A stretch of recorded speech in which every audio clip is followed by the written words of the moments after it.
우리는 이제 마지막 주제로 교회의 어머니이신, 우리의 어머니이신 성모님에 대해서 보겠습니다.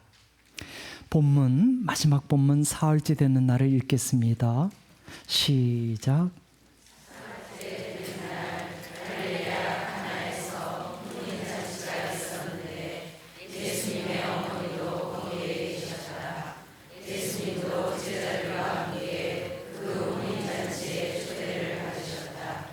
그런데 포도주가 떨어지자 예수님의 어머니가 예수님께 포도주를 가지고 있지 하였다. 예수님께서 어머니에게 말씀하셨다. 여인이시여, 저에게 무엇을 바라십니까? 아직 저희 때가 오지 않았습니다. 그분의 어머니는 일꾼들에게 무엇이든지 그가 시키는 대로 하여라 하고 말하였다. 거기에는 유다인들의 정결례에 쓰는 돌로 된 물도 6개가 놓여 있었는데 모두 두세 동이들이었다. 예수님께서 일꾼들에게 물독에 물을 채워라 하고 말씀하셨다. 이 물독마다 가득 채우자 예수님께서 그들에게 다시 이제는 그것을 퍼서 가방장에게 날라다 주어라 하셨다. 그들은 곧 그것을 날라갔다. 가방장은 포도주가 된 물을 맛보고 그것이 어디에서 났는지 알지 못하였지만 물을 퍼간 일꾼들은 알고 있었다. 그래서 가방장이 신랑을 불러 그에게 말하였다. 누구든지 먼저 좋은 포도주를 내놓고 손님들이 취하면 그보다 못한 것을 내놓는데 지금까지 남겨두셨군요. 이렇게 예수님께서는 갈릴레아 가나에서 첫 번째 표징을 일으키시어 당신의 영광을 드러내셨다. 그리하여 제자들은 예수님을 믿게 되었다. 어디서나 혼인잔치를 벌이게 되면 중간에 음식이 떨어지거나 술이 떨어지는 일이 있을 수는 없겠죠. 이스라엘 같은 경우 결혼잔치는 일주일 동안 계속됩니다. 그리고 이것은 한 가족의 잔치로 끝나는 것이 아니라 마을 전체의 잔치가 되기 때문에 중간에 포도주가 떨어지는 일은 있어서는 안 되는 일이죠. 심한 경우에 이렇게 음식이 떨어지거나 포도주가 떨어지게 되면 신랑은 고발을 받게 됩니다. 법적으로 구속된다는 것이죠. 그런데 가나 혼인잔치에서 예수님께서 공생활을 처음 시작하시면서 갔던 바로 가나의 혼인잔치에서 잔치 도중에 포도주가 바닥난 거죠. 이보다 더 비극적인 일은 생길 수 없는 것이죠. 근데 이 사실을 누가 제일 먼저 알아챘는가?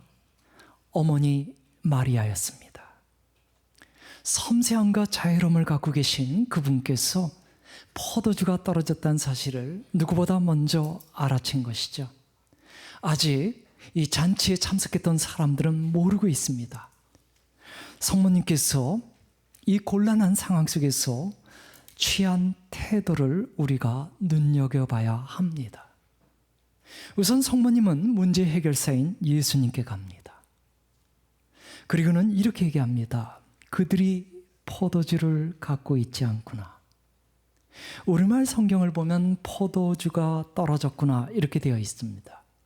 하지만 실제 그리스 원문을 보면 주어는 그들입니다. 신혼부부입니다. 신혼부부가 포도주를 갖고 있지 않구나. 그러니까 성모님의 마음이 누구한테 가 있는가를 보여주는 겁니다. 그러니까 포도주가 떨어졌다는 사실보다는 신혼부부가 포도주가 떨어지면서 갖게 될 그 곤란한 처지에 성모님의 눈이 가 있었던 것이죠. 그분은 일보다는 사람이었어요.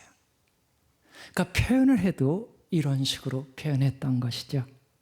그러니까 삶의적인 구체적 자리에서 특히 문제가 발생한 상황에서 성모님은 섬세함과 자애로움이 들어간 돌봄을 잊지 않았다는 것이죠. 그 다음에 성모님은 문제 앞에서 문제의 소지를 밝히려고 하지 않았습니다. 어떻게 해서 포도주가 이렇게 중간에 떨어졌는가?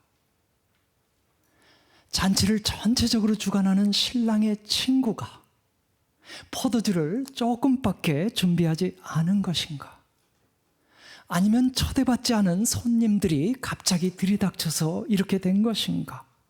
도대체 누구한테 문제가 있는 것인가? 보통이라면 이런 식으로 우리는 따지게 됩니다. 그런데 성모님은 이러한 것들 하나도 없었습니다. 예수님께 갔지요. 예수님이 문제 해결사니까요. 만약에 우리가 성모님처럼 문제를 접근한다면 공동체 안에서 그렇게 상처받는 이들이 많지는 않을 겁니다. 아무리 좋은 지향 속에서 일을 한다 하더라도 인간이 하는 일들, 그분 성김임에도 불구하고 부족함이 있습니다. 우리는 부족한 일들이 드러날 때 책임 소지를 따집니다. 그러면서 상처를 주고받게 되죠. 물론 모든 일이 다 끝나고 나면 다음번에 더 잘 일하기 위해서 성찰할 필요는 있습니다. 하지만 문제는 일이 진행되는 중간에 터진다는 것이죠. 도대체 누구 때문에 이렇게 포도주가 떨어졌는가? 도대체 누구 때문에? 이러한 질문이 우리 안에 있기 때문에 봉사하다가 상처들을 많이 받습니다. 봉사 후에 이루어지는 성찰이 아닙니다. 성모님께서 또 보여주는 이제 모습이라는 것이죠. 성모님 덕분에 흥이 깨질 수도 있었던 이 혼인잔치가 계속해서 즐겁게 이루어집니다. 이분의 섬세한 헤아리는 마음 때문에, 그리고 예수님을 향한 절대적인 신뢰 때문에 잔치에 참석한 사람들은 포도주가 떨어진 것도 몰랐습니다. 지금 보시는 이 성화는 방금 얘기한 것들을 잘 설명해 주고 있습니다. 성모님이 바로 옆에 오른쪽에 문이 있는 그 문에서 나왔습니다. 성모님은 지금 수고하시는 분이에요. 신랑의 이모로서, 제가 이 자리가 성경 공부 시간이 아니기 때문에 왜 그분이 이모인지 이런 입증을 할 시간은 없습니다. 하여튼 이모로서 부엌에서 일하고 있었습니다. 그 문을 통해서 이제 주방에서 나온 것이죠. 그리고는 잔치상에 앉아있는 예수님께 살짝 포도주가 떨어졌다는 것을 얘기하는 겁니다. 그래, 다른 사람들은 전혀 눈치를 못 챕니다. 그래서 다른 사람들은 예수님과 성모님을 쳐다보지는 않습니다. 그림 아랫부분을 보면 항아리들이 있습니다. 그 항아리가 작게 그려져 있고요. 하인들이 이제 항아리에다가 물을 담고 있죠. 바로 성모님을 통해서 곧 이루어질 일들을 표현한 것입니다. PBC 평화방송